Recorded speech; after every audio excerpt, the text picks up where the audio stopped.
Bonjour à tous, assalamu alaikum.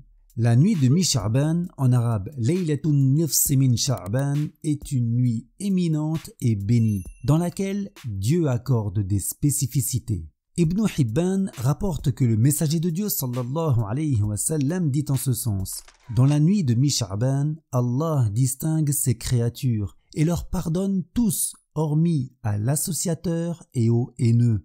C'est-à-dire qu'en cette nuit, Dieu, qui sait tout de toute éternité, distingue ses créatures par un mérite particulier en accordant une grâce spécifique et un pardon de tous les péchés ou que d'une partie des péchés à l'ensemble des croyants, sauf exception, comme pour ceux qui sont en froid et qui ont gardé en eux une haine envers son semblable pour un sujet futile de ce monde. Ainsi que chacun veille à réparer ses relations en pardonnant, en s'excusant et en chassant toute forme de rancœur avec son semblable.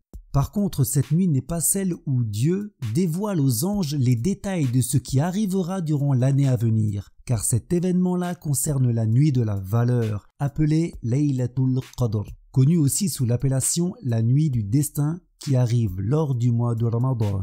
Ibn Majah rapporte que le messager de Dieu sallallahu alayhi wa sallam dit en ce sens: lorsque vient la nuit de mi-Sha'ban, levez-vous la nuit et jeûnez la journée. C'est-à-dire que lorsqu'on est dans la nuit qui précède le 15e jour du mois de Sha'ban, alors veillons en prière recommandée et jeûnons la journée qui suit. Dans une version rapportée par Al-Bayhaqi, après avoir cité ce que nous venons d'évoquer, le messager de Dieu alayhi salatu wassalam continua en disant en ce sens: car Allah transmet. Y a-t-il quelqu'un qui implore le pardon? Je lui pardonne. Y a-t-il quelqu'un qui demande une subsistance? Je la lui accorde. Y a-t-il quelqu'un qui souhaite une chose? Je l'en gratifie. Y a-t-il ceci? Y a-t-il cela? Jusqu'au lever de l'aube. De là, le 15 Sha'ban est en quelque sorte un rappel du meilleur mois qui approche, celui de Ramadan.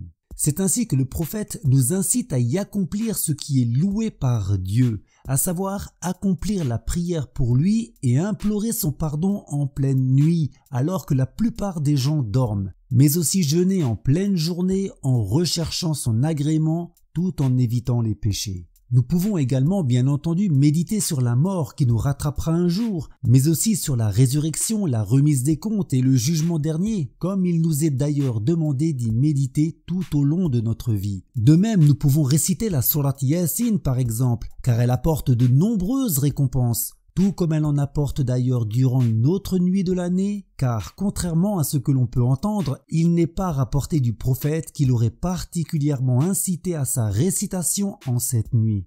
Al-Fakihi rapporte dans son livre que lorsqu'arrivait la nuit de mi-Sha'ban, les Mécois allaient à la mosquée pour y accomplir des prières et des circonambulations autour de la Kaaba. Ils veillaient dans la mosquée sacrée jusqu'à l'aube en récitant la totalité du Coran. Certains accomplissaient 100 rak'ah, en y récitant dans chacune d'elles la Fatiha et 10 fois la sourate Qul huwallahu ahad.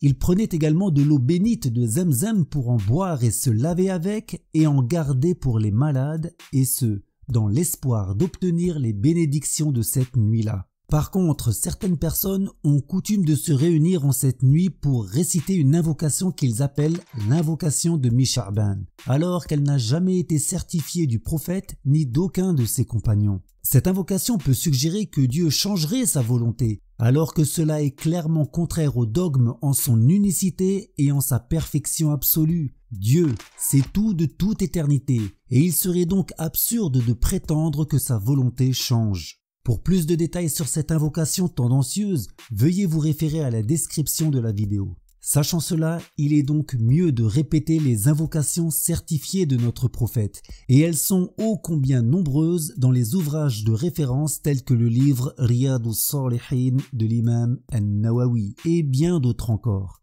Barakallahu fikum, wallahu a'lam wa ahkam.